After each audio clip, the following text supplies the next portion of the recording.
Hello, everyone, and welcome to the Goin Digital Show, the podcast for K-12 school leaders. I'm your host, Greg Goins, a school district superintendent in the state of Illinois. This is episode number 19. Tonight, we're talking all about Digital Promise. Digital Promise is an independent, bipartisan nonprofit authorized by Congress that accelerates innovation in education. So not only are we going to talk about Digital Promise and its platform tonight, but we also encourage you to go to the Digital Promise website at digitalpromise.org. I want to welcome those live viewers on the TeachCal network at teachcal.com. If you want to ask a question of myself or our guest tonight, you can always do that with the Goin Digital Show hashtag. If you can't make it to the live show tonight, you can always find the Goin Digital Show on demand on YouTube, iTunes, and Stitcher Radio. So let's get things rolling tonight as we meet our very special guest. We want to welcome Sara Schapiro, representing Digital Promise, and Sara is the Senior Director of the League of Innovative Schools, and she has an extensive background as an educational consultant for the New Jersey Department of Education, and she's also worked in the Chicago Public School System. We have three incredible superintendents tonight that are going to talk with you about all the innovative things they're doing in their district. We want to welcome Karen Sullivan, Superintendent of the Indian Prairie School District in the Naperville, Aurora, Illinois area. We also have Michael Nagler, Superintendent of the Mineola, New York School District. And we have Erik Gundersen, Superintendent of Pascack Valley High School in Montvale, New Jersey. So a big welcome to all of you tonight. Thanks, Greg. All right, Sara, let's start with you representing Digital Promise tonight. I know that you're very proud of that organization and the work that they do. Can you just tell us a little bit about what Digital Promise is and maybe why school leaders should become involved? Yeah, I would love to. Thanks for having us. So Digital Promise, like you said, was created by Congress in 2008. We were formally launched by the current administration in 2011 with this really broad sweeping mission to improve the opportunity to learn for all Americans through technology and research, which was huge and broad. And a few years ago we sat down and we thought, how could we have an impact on the education sector? How could we think about what kinds of initiatives would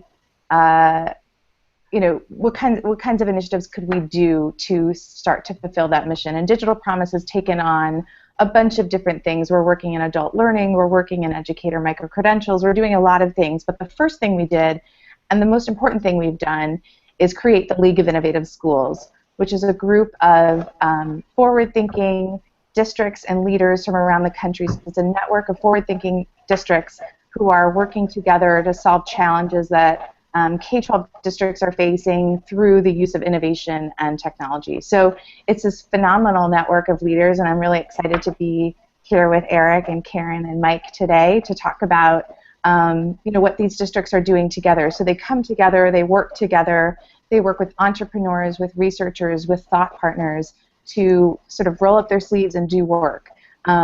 These districts really, now we started with 23 districts in 2011. We're now at 73 districts that serve 3.2 million students across 33 states. So these are districts in suburban, urban, and rural towns and cities and villages all over the country that you've heard of, many you haven't heard of, but they're all working together and they're all doing great work for students.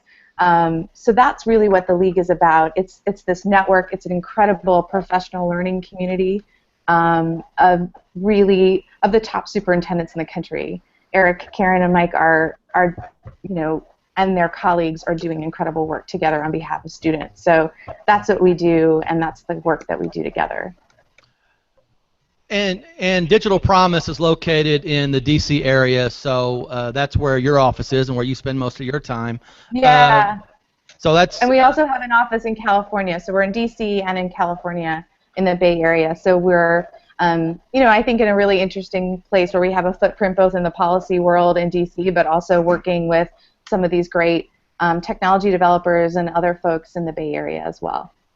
Okay, so Sara, in terms of thinking about innovation, what are some of the things that you're looking for as you talk to superintendents and school leaders throughout the country that might want to be a part of the League of Innovative Schools? What are some of the characteristics of highly innovative schools? Yeah. So I will put in a plug. We are accepting applications for the next cohort of the League of Innovative Schools. So for the next month, the application will be open. It's due July 11th, and we're looking for phenomenal districts around the country that are doing the work that Erik, Karen, and Mike are doing in their districts and that their colleagues are doing, in the 70 other districts we work with. I think what we're looking for visions. So we're looking for a leader, a superintendent, and a district leadership team that has a vision for what's possible with innovation and technology and what classrooms can look like when this stuff is used well. We're looking for a record of student achievement, a record of actually implementing technology and having great results with students. We're looking for folks who really want to be part of this network and want to roll up their sleeves and do work.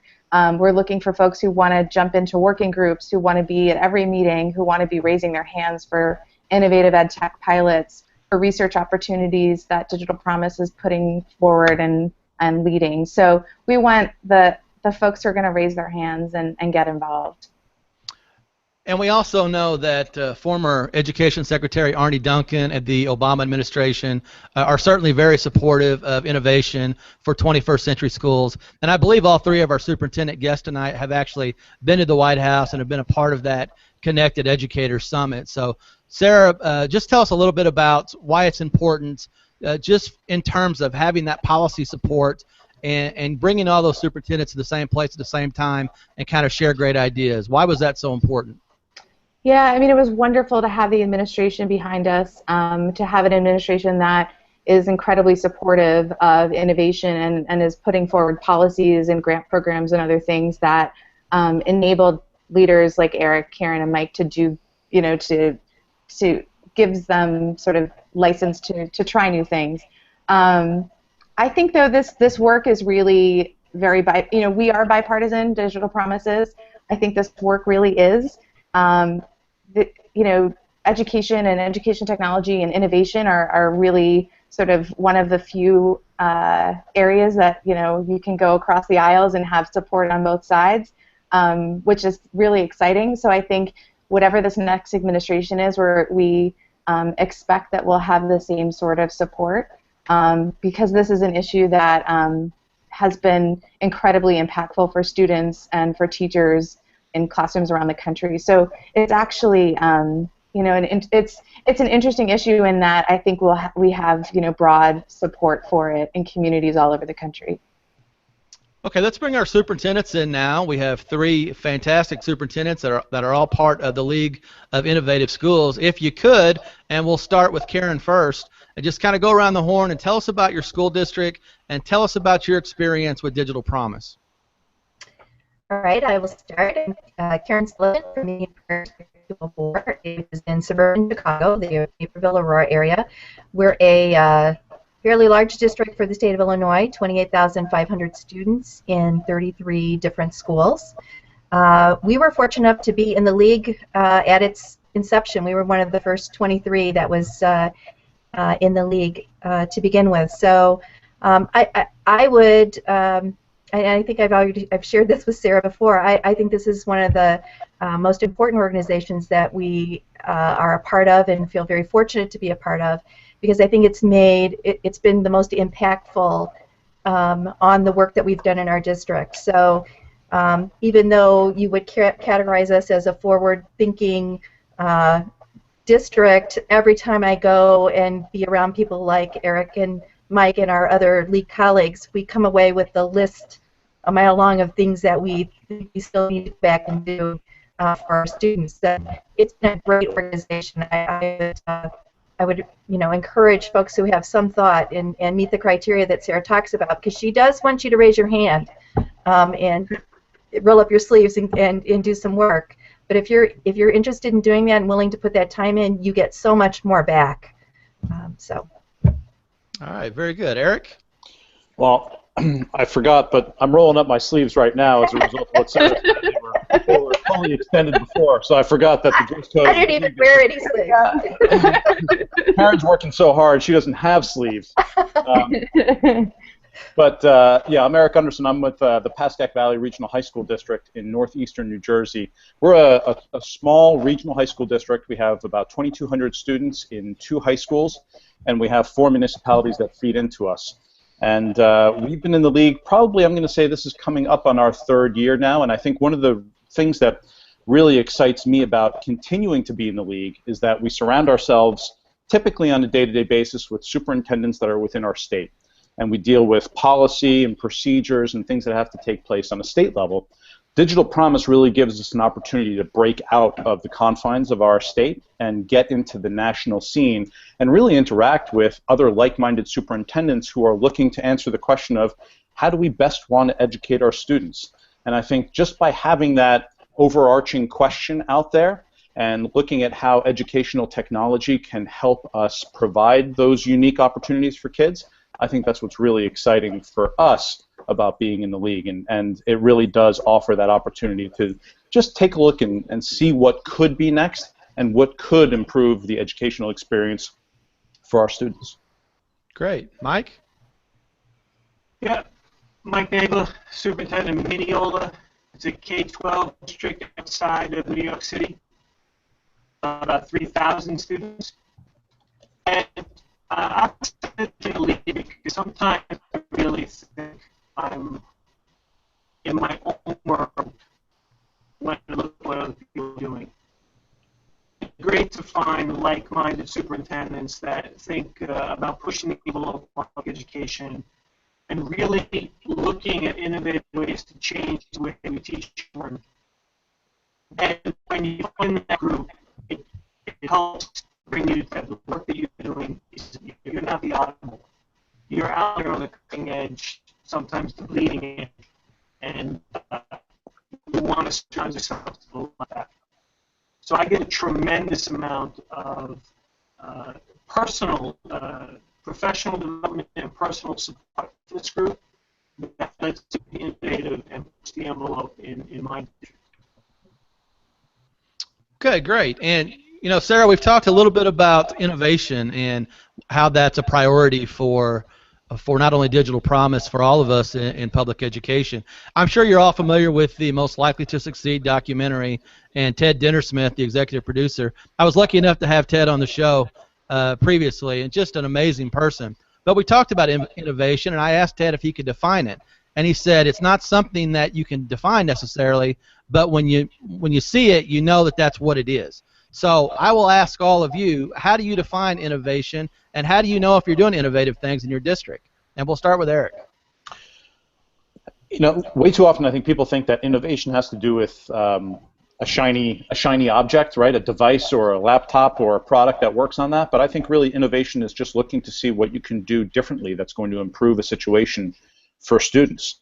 And whether it's technology related or whether it's how you implement your school day or how it's you deal with students that are having social emotional issues, I think really just having and developing a culture where people are thinking outside of the box and looking to never quite be satisfied with where they are, but always look to see what could be next to make things better. I think that's in my mind, the definition of innovation.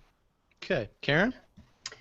I think we've talked about sometimes the word innovation is overused or has been overused lately, and I agree with Erik. I think the piece is having a culture and a mindset that the ultimate outcome is what is better for students, and I think that we've worked on trying to integrate technology and other things, not for the sake of being quote unquote innovative, but does it in fact have a better outcome for our students? Does it engage our students more?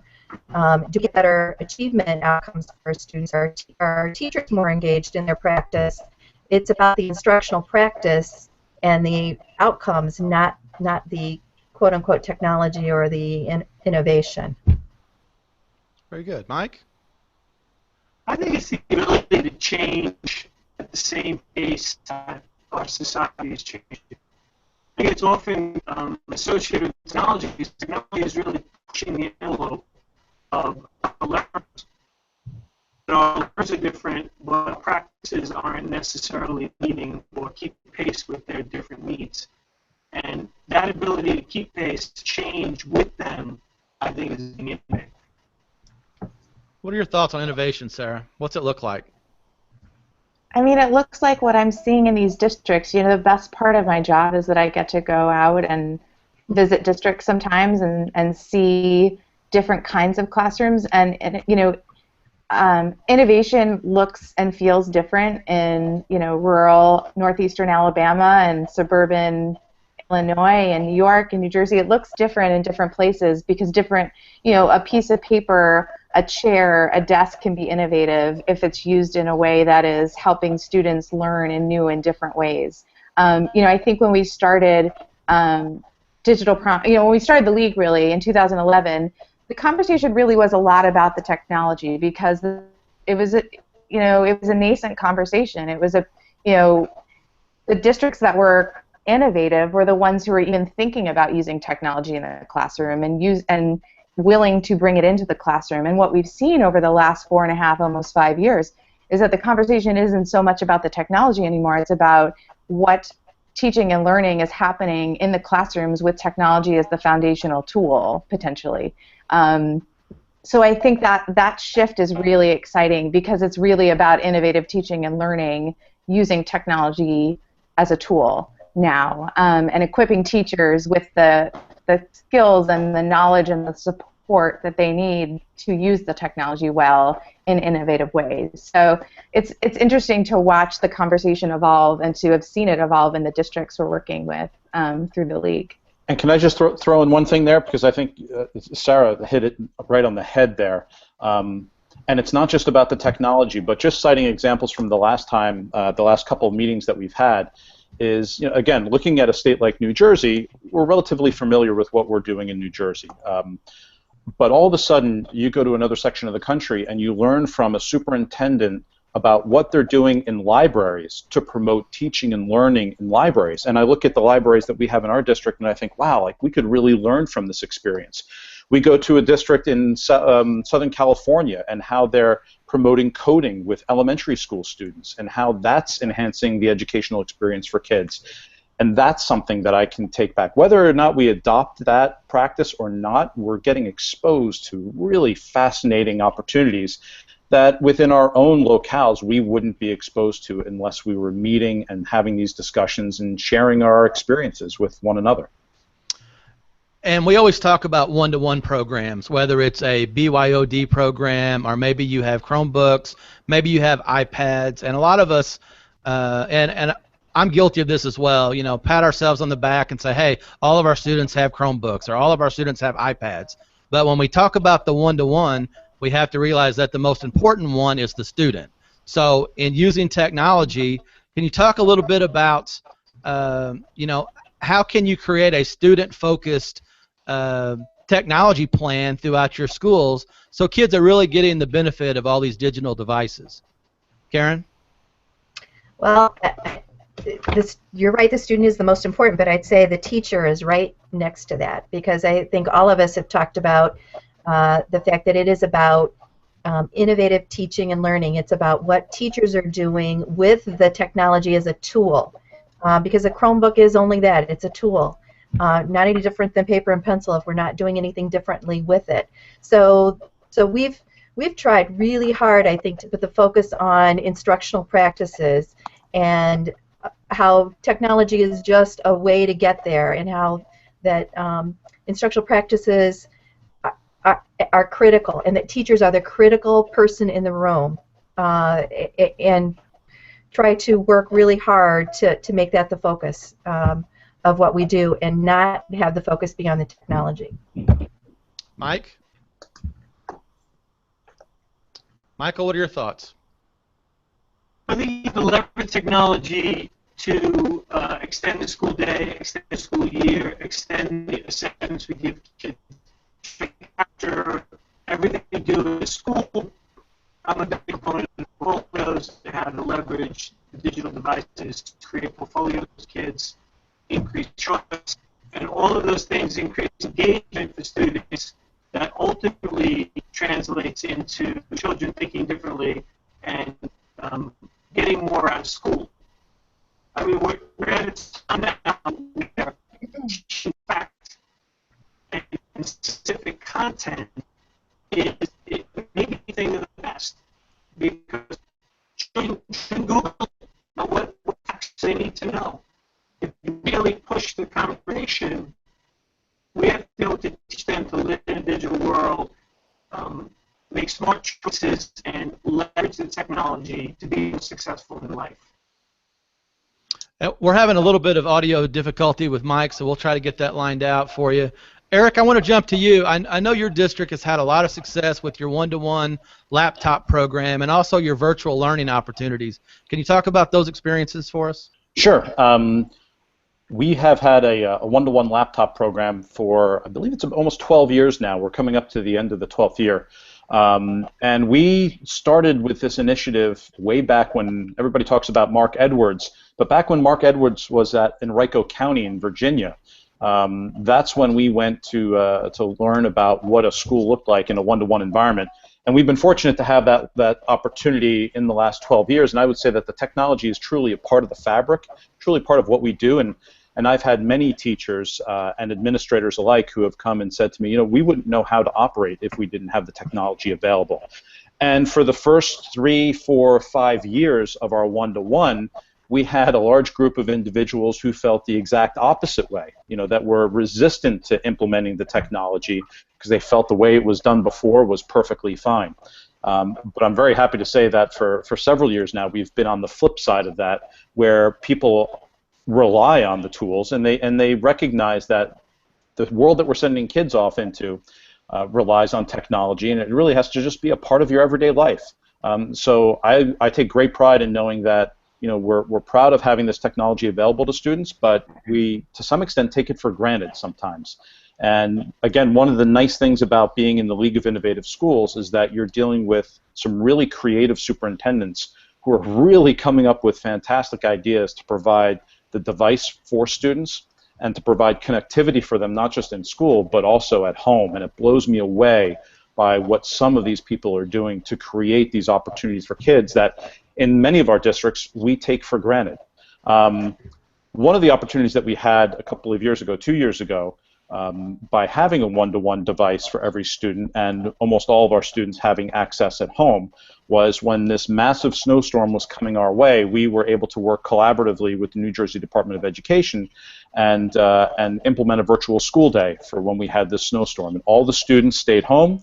Our teachers, 36 hours in advance, were given the charge to create a lesson that wasn't all that different from what they should have been doing in the classroom to begin with, but implement it online. And because we had been using some classroom management software, and because we had been well-versed, I believe, in the one-to-one, we were able to roll it out extremely well, considering that it was our first time. And just this past year, we had another version of our virtual school day, and I think we've improved upon our practices.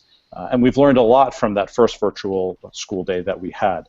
Ironically enough, and unfortunately, the code in New Jersey is much more limiting than many other states around the country, and we were never able to count that virtual day as an official day of school. Our students had to come in over our spring break and make up that day. And again, the piece that I say is really interesting is that we had a 98% participation rate from students actively participating online on that virtual school day, and then when we had to make up the day, we had fewer than 60% of our students even show up to school. But that counted as a school day, not the day where students were learning and engaged. It just happened to be online. But hopefully that's something that New Jersey is going to move forward with and follow the rest of the nation with, being a little bit more liberal about the concept of having to be in a physical location to learn. And Sarah, is that one of the policy items that Digital Promise can assist with? Yeah, I mean, I think the more that we can actually tell the stories of successful virtual learning and extended learning opportunities like the one that Eric provided to his students in Pascack Valley, the more we can tell those stories and get those out there and share those with policymakers, the more open people will be to being, thinking about those policies more liberally. We don't advocate specifically for policies like that, but I think what we do a lot of is highlight stories. So highlight these incredible stories of success that these districts are having. Where there's just innovation happening, highlighting those stories, surfacing them, sharing them, I think only helps this policy agenda move forward. And Karen, as Eric was talking a little bit about the virtual learning opportunities, I know that you've done a lot of wonderful things in your district with your extended learning opportunity program. So kids are able to learn online. They don't have to physically be on site. And with 28,000 students in your district, I would think that would be a direction that you would need to go. So can you talk about that a little bit? Yeah, actually today I spent most of my day at a strategy meeting related to our what we call our ELO consortium. And actually, even though you talked about our district size, we actually are in a consortium with 2 other suburban districts near us, another district of about 17,000 and another one of about 14,000. And the 3 of us have put this consortium together to offer online coursework to our, right now, high school students, though we have plans to do some other things as well, to take courses online. Yeah, you know, as just part of their regular coursework. They're taught by our teachers. The exciting thing about it is the 3 districts are collaborating together. So as we develop courses, you know, teachers from each of those districts are working together to develop that content and work together to deliver it. So we can have kids from our district taking a Mandarin Chinese course, and they could be, the teacher could be from our district or from one of the other 2 districts, and the kids in the class could be from all 3 school districts. So it's been a really exciting learning opportunity for us, and we see it as moving toward, or helping us as we move toward that whole continuum of, you know, fully online plus various modes of blended learning to the straight traditional face-to-face classroom. So, you know, what we envision in our future are kids having all of those options available to them. And Mike, I know that your district is an iPad school, or at least you were at one time, and you were doing some pretty neat things with flipped classrooms with the iPad. Can you talk about that a little bit? Yeah, we're full K-12 and we actually have ever high school. Mike, you're cutting out on us. I'm sorry. That's okay.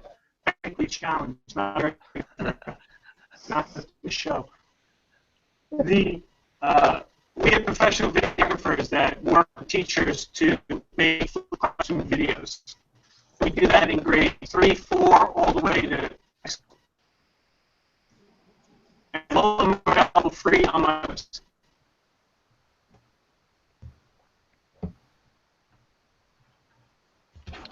Okay, Mike, let's talk a little bit with all 3 superintendents, a little bit about this idea of, you know, I have a lot of my colleagues ask me, because we're a BYOD school, you know, how do you make that choice? How do you decide if you want to go iPads or if you want to go Chromebooks, or if you want to just allow students to bring in their own device?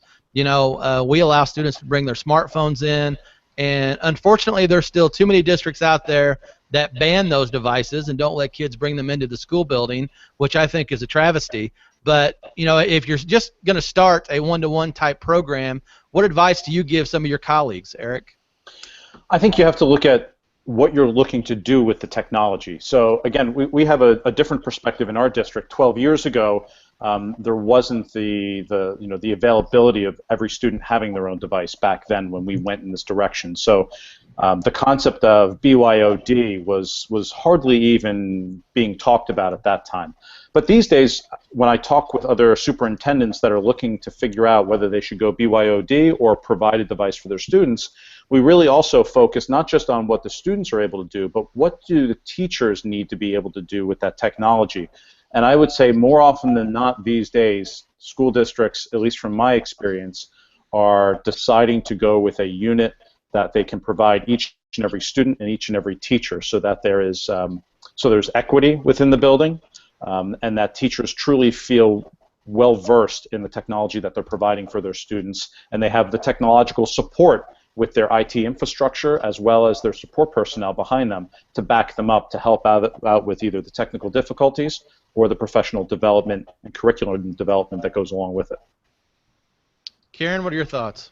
Well, I think it just depends on the context, the current context, and whatever you're in. We started out as a BYOD the district, but basically it was because of financial reasons. Greg, you probably know better than any of my other colleagues here tonight that the funds for schools in Illinois has done nothing but go down for a number of years. Mm-hmm. So that's really where we had to start. We had enough funds to be able to backfill for kids who couldn't bring their own device, and that's where we started. And we actually think it helped us because it exposed our teachers to a whole lot of different online tools and things and got them a little more comfortable with it.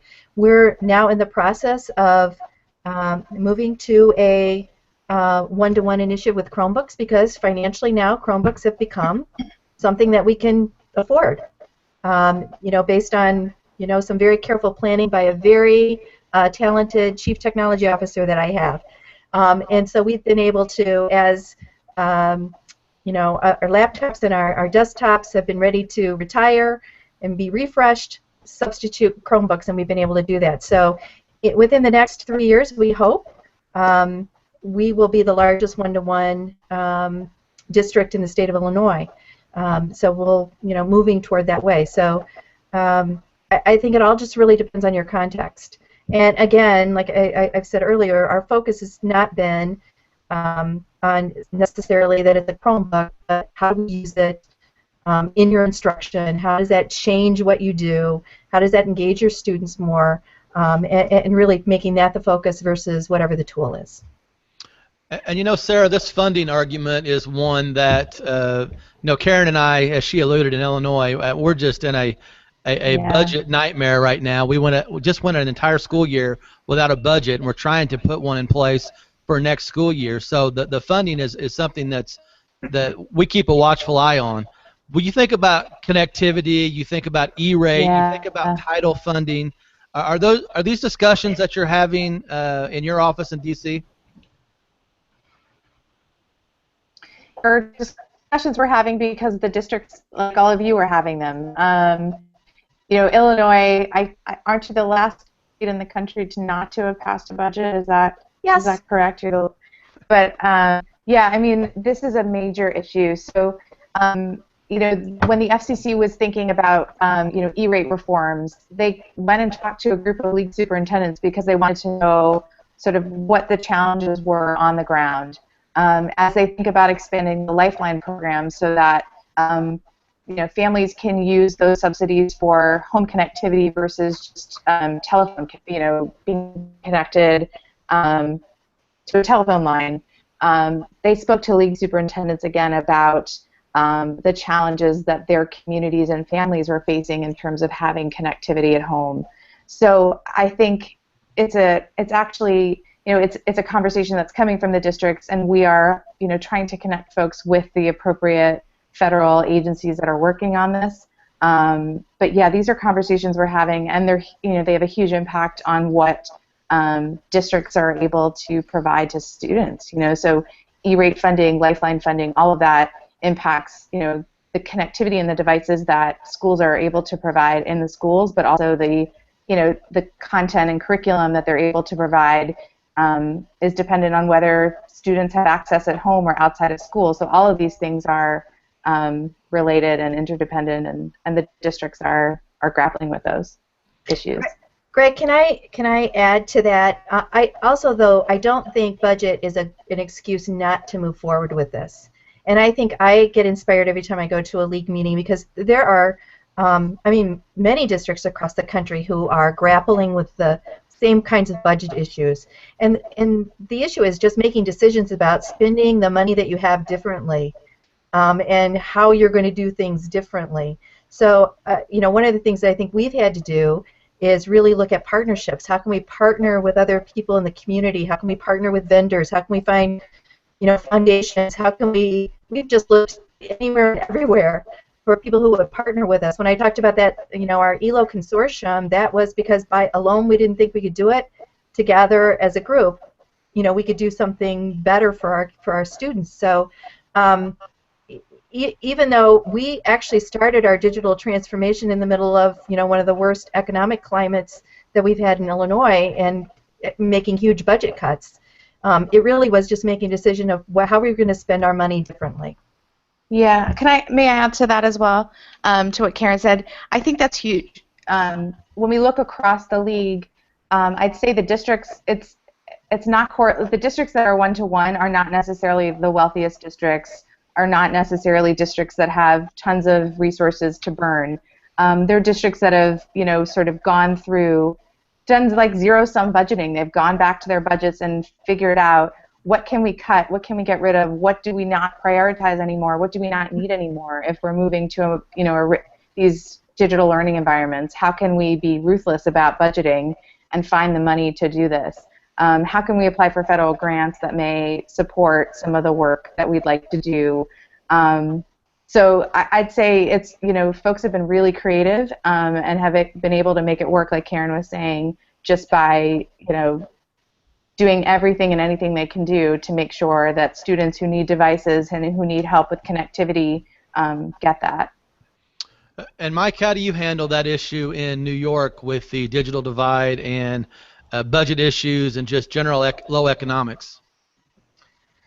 Yeah, I don't think there's any windfall of money coming from schools. So I think that's what Karen said, really, is you have to put your priorities. For example, we have a textbook allocation that the state let us buy software with. So we shifted all of our textbook purchasing to software purchasing. And that really got us moving in the right direction. And as we shift gears a little bit to the classroom, and we talked a little bit about the student being the one that was the most important, and Karen brought up the fact that we have to really pay attention to what our teachers are doing, because they're really the heroes in the classroom. They're in the trenches every day getting things done. And in terms of providing our teachers with a different way of thinking, a different way of teaching, I mean, we're in a time, and I tell my teachers all the time, if you're asking a question and your students can Google it and get the answer in just a matter of seconds, it's probably not a very good question. So you really have to kind of change your mindset and how you want to approach your lesson planning and your daily teaching. So Erik, how do you have that conversation with your teachers?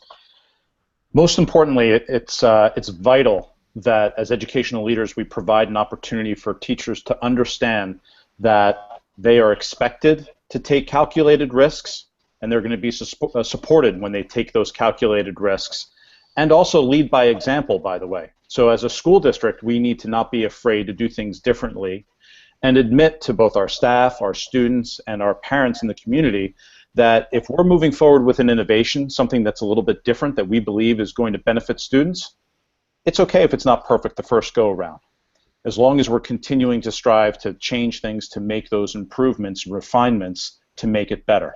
I think if they see their educational leaders doing that, it helps provide an opportunity for teachers to feel a little bit more comfortable in saying, you know what, I'm going to try this thing that's a little bit different and step out of my comfort zone. And by the way, our teachers ask our students to do that all the time, right? How often do you hear teachers saying to students, I want you to think outside the box for this particular project that I'm assigning you, right?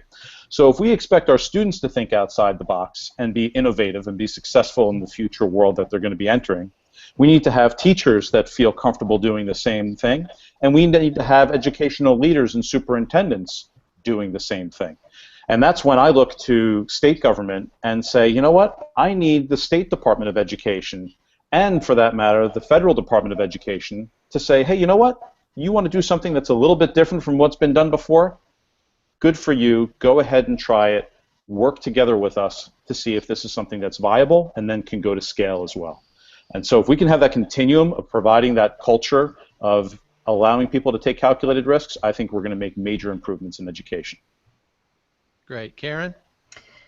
Well, I agree with what Erik said. I think the other thing I thought about is how we provide professional development for our teachers. And I think one of the things that, we're asking our teachers in some ways to try some things different, to personalize learning for kids in their classrooms, provide some more authentic kinds of experiences. And so we've been thinking about how do we model that in our professional development? How do we do different things than what the typical face-to-face, come to an institute day kind of learning, and really have tried to expand that in many ways. So while we'll still offer some face-to-face things, we've been doing blended learning models, we've been doing fully online models, we've been doing Twitter book chats. We've been, trying all different kinds of things, just at trying to get our teachers comfortable with different uses of technology and different modes of learning.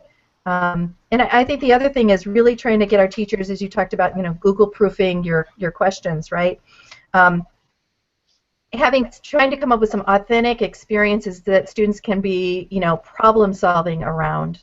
And I'll give you an example that really doesn't involve a ton of technology, but we partnered, I notice the word partnership I use a lot, but we partnered with both of our cities. We've done it 2 years in a row, 1 year with one city and one with the other city, on some projects that our students, our high school students in particular, could use.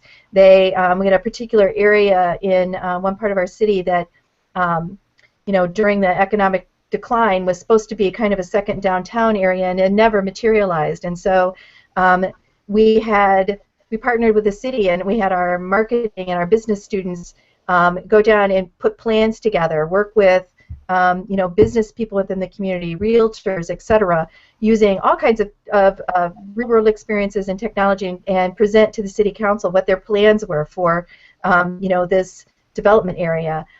Real-world experiences that our kids, kids in college don't sometimes have those experiences. So I think if we look carefully at trying to look for anything like that for our kids, I think that also helps with teachers in terms of helping them understand. We're trying to prepare kids for jobs and scenarios that we're not even sure exist right yet, and it's a challenge.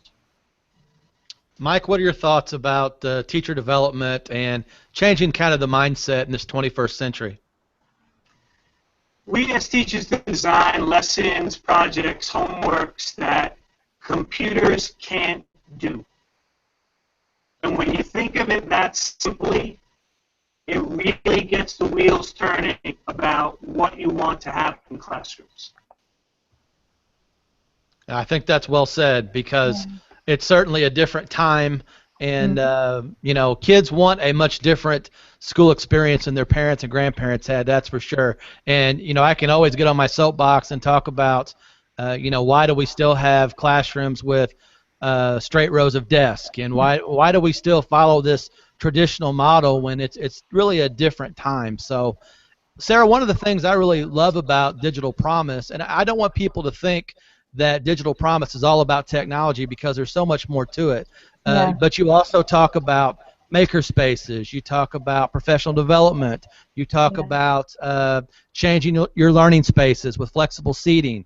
I think the blog on your website does a great job of addressing all of these issues. So can you talk just a little bit about kind of the big picture for Future Ready Schools?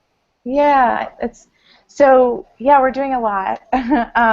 But I would say everything that we're doing really came out of the needs of the districts and the schools and the leaders that we're working with. So we heard from them that professional development is a challenge, and how do you really personalize professional development, and how do you give teachers the tools they need to teach in these new kinds of classrooms, to create homework assignments and questions and prompts and performance tasks that a computer couldn't create, like Mike was saying and Karen was saying. So how do you give teachers the agency to develop those skills and then be able to teach and engage students in new and innovative ways? So that's really what we're doing with our Educator Micro-Credentials initiative. So there is a technology platform there. There are digital badges that are awarded once teachers demonstrate that they have competencies in different areas. But it's not a technology initiative. It's a people initiative. And a lot of what we do, it's about people, and it's about teachers and students and leaders. What we're working on with Maker Learning, I think Maker Learning is a really great example of schools figuring out and wanting support around how to engage students, or to become creators and producers and tinkerers and thinkers outside of the box. Like we're talking about thinking outside of the box. How do you create experiences that sit at sort of the nexus of technology and hands-on and experiential learning, which is Maker Learning. And it's stuff that we've done for years and years and years, but there's new kinds of technology that is actually making those environments even cooler than maybe the shop classes that we took when we were in school were. So we're doing a lot of stuff to, to help educators in these environments, to help leaders connect with each other so that they can do amazing things back in their districts. We also do a lot of work around, the Maker Learning falls under sort of engagement. So how do you engage students, to be lifelong learners, to be curious, to be producers and makers. So that, we're doing a lot of stuff that, technology is there. It's not that it's absent from the conversation, but it's a really cool part of helping educators and leaders and students and teachers engage in content and curriculum in new and exciting ways. And one of the fascinating conversations that we continue to have in public education is this thought that what is it we're preparing our kids for? Are we preparing them for life and maybe a career? Or is the focus more on a college entrance exam? So that is something that I spend a lot of time thinking about. Yeah. Eric, what are your thoughts, and how do you kind of balance the two? Life and career, no doubt about it. And if that means that you're going to college, then we need to, as a school district, help you find the right college for you. Not necessarily the most prestigious, not necessarily the least expensive, the most exclusive, but finding the right fit for you, whether that's college, military, trade school, you name it. It's about preparing students for entering their life. Right, and many people will say that the jobs that students are going to have are not in existence right now, and we have to take all that into consideration. And it has a lot more to do with making sure that we're helping move a student along in their emotional well-being, their emotional development, maturity, as well as their academic abilities as they go through school. No doubt about it. And Karen, I know you have an extensive background as a curriculum coordinator before you entered the superintendency. What are your thoughts on the 4 C's and changing this mindset on a more hands-on type of curriculum? We're talking about that a lot because I have a director of instructional technology who says, I have a job that wasn't invented 10 years ago. And he's right. So we talked about those 4 C's, and then I do like that 5th C of choice that I've heard bantered about a little bit in the literature as well. So I think we're talking to our teachers about not just teaching content, but also teaching those skills as well, and to think about, Mike, as you said, what kind of a lesson do you develop that's, Google-proof or computer-proof? That's related to those skills of collaboration, creativity, communication, all those things. And Eric, I think you're right. I think what I like to say about what we're preparing for is we want to have students to have whatever option they want when they leave us, that they're prepared for whichever option is of interest to them and what they want to do. So whether that's a college, whether that's career, whether that's the military, whether that's trades, we have to have them ready to be able to pick whichever one of those options that they have an interest in. Yeah. And having a choice is a great segue to Mike, as he just put out a TED Talk, and the title of his TED Talk, which is fantastic, you need to Google that and watch that when you can, why education should be more like pizza. So we want as many people as possible to go out and watch the TED Talk right after the show. So Mike, tell us about the TED Talk and tell us about why choices are so important. Well, I want to thank Digital Promise for giving me the opportunity to do the TED Talk first. That's one of the benefits of being part of the league. But I think that the world that kids are going into is not a content-driven world anymore. And there's this balance that we need of accessing content and information, and also what are they doing with it. And that's in college, that's in careers, that's in whatever they decide to do. That's where the focus has to be. Because when they leave us and enter society, it's not the society that we entered when we graduated high school. And we really need to come to grips with that as public educators. Yeah, and I think that's well said. So, as we continue to talk about digital promise tonight, a lot of great things happening within that organization. And Karen, I know that your district recently hosted a league event. Can you talk about that a little bit? Well, maybe Sarah should talk about the opportunities for coaching. But we actually all three of us, Eric, Mike, and I, all involved in helping coach other districts who applied to be a part of the Digital Promise coaching program.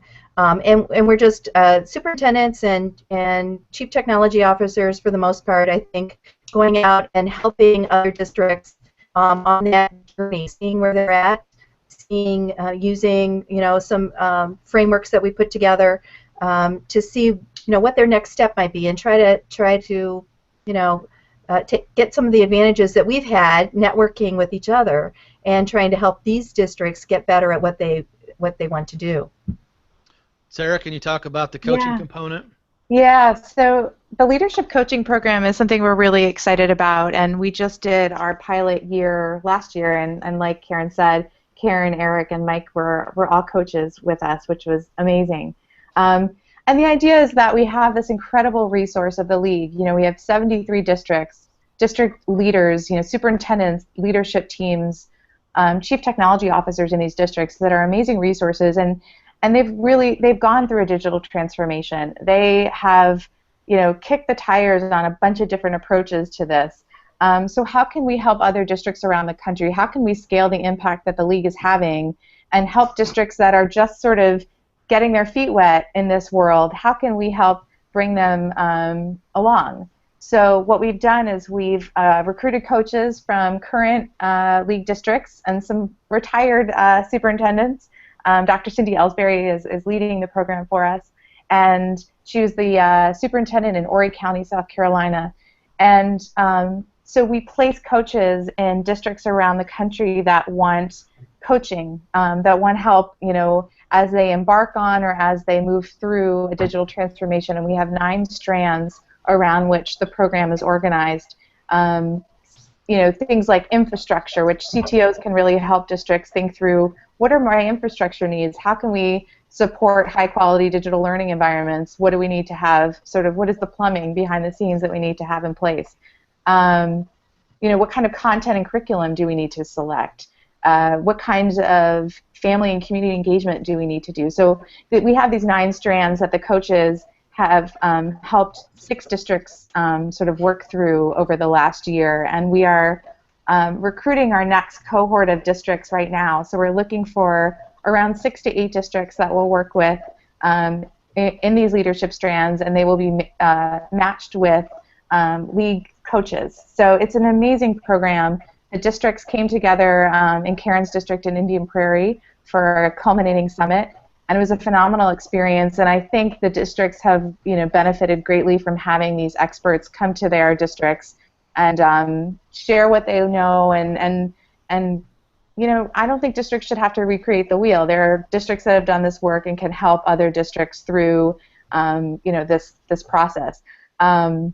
So it's an amazing program, and we'd love more districts to contact us if they're interested in getting involved. Well, great. So I'll ask this question to the group. If I go to one of these league events and I hope to be coached, what could I expect? What does that day look like? What are some of the common questions that might be asked throughout the day? Well, we come to you, so it wouldn't necessarily be an event that you would come to.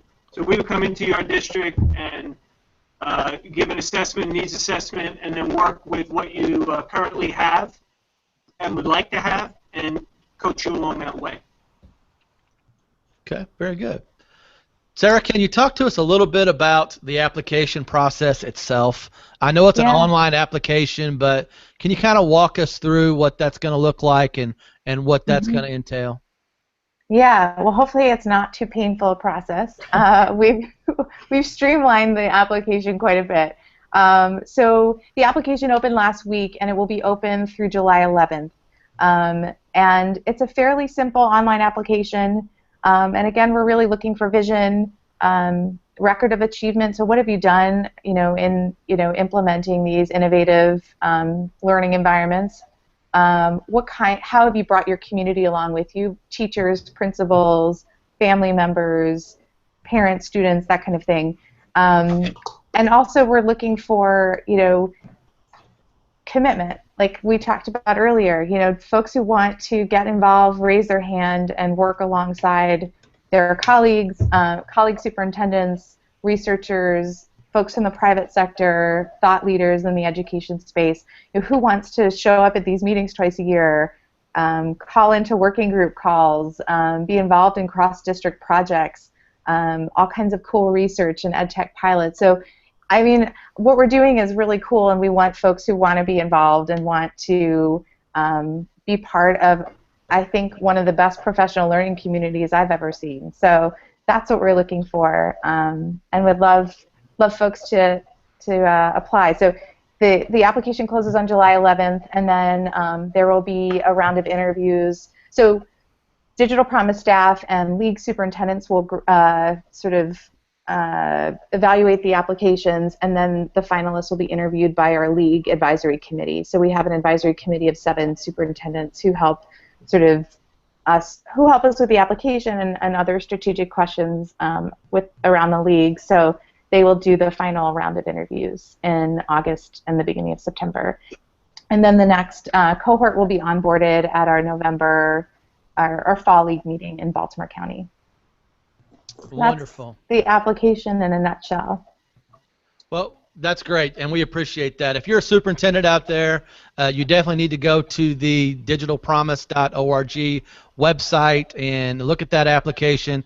And I'm sure if there are any questions that you have, you can contact Sara. You can find her email or find her on Twitter, or any of our superintendents, I'm sure, will be glad to help as well. So as we kind of wind down the hour, if we could, let's go around the horn one more time, and if you could give us a closing thought about the conversation tonight, and maybe tell us where we can contact you, where we can find you. And we'll start with Karen. Well, you can contact me at Indian Prairie District 204. Go on the website there, or on Twitter, Sullivan 204 on Twitter. I think that's where you found me, Greg. I think, what I opened with is the fact that I think that the league is one of the best organizations that, Sara called it a professional learning community. It really is.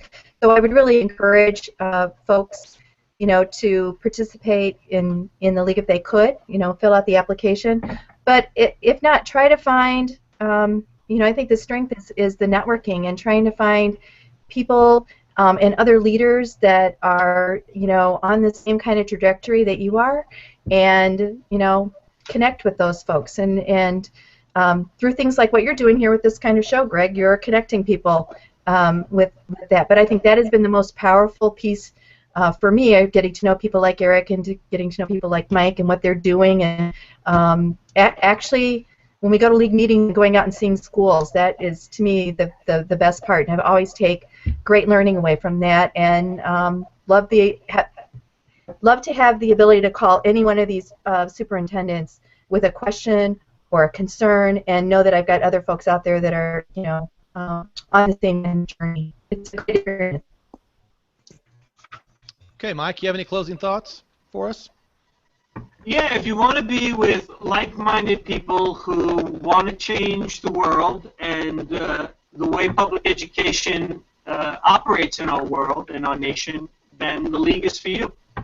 And get ready to work. Sara will make you work, is what you're telling us. Oh, yes. She's very persuasive. Erik, what are your closing thoughts? Just make sure you roll up your sleeves and you get ready. It is, like I said before, it's a great organization. It's invigorating. I'd just be repeating everything that's already been said.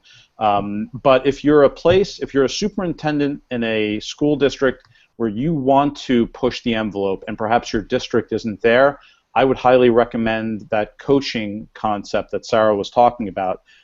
Delving into that and getting a group of superintendents to come into your district and be your support network, right? So what better opportunity to help you push the envelope within your own school district than to have 3 superintendents who all come from different backgrounds and different experiences to help guide you along that way. So Whether you're on the forefront or you want to be on the forefront, I think Digital Promise and the League of Innovative Schools has something for you. Wonderful. And Sarah, we'll give you the last word about Digital Promise. Well, I guess I'm thinking that I've overused the expression "roll up your sleeves and do work," so I'm going to take that out of my pitch, my arsenal. But I love this group of superintendents and districts. I'm inspired by the work that they all do, and it's just a truly remarkable group of people and a remarkable group of schools. And I feel privileged to work alongside them. So join us if you want to be, a part of this group. And if you're, like Erik said, if you're, getting ready to sort of dip your toes in the water on this stuff, contact us about coaching, because I think it's a really interesting network to tap into. So I really, and yeah, it's just an amazing group. And I really appreciate your pulling us together, Greg. This is a really great conversation. Well, a big thank you to every one of you tonight for being here. I know you're all busy. Some of you are still trying to wrap up the school year. Karen and I have actually had school finished for a while, so we get a little bit of a break. But we're still working this summer, hoping for a budget in Illinois. So if you're out there and you can help us, you know where to find us. But this has been a wonderful conversation about Digital Promise and the League of Innovative Schools. Please connect with our guest on Twitter or via email. They would love to help you take your district to the next level and become more innovative. So that's it for episode 19, Digital Promise. Thanks for listening, and be sure to join us next time on the Goin Digital Show. Good night, everyone.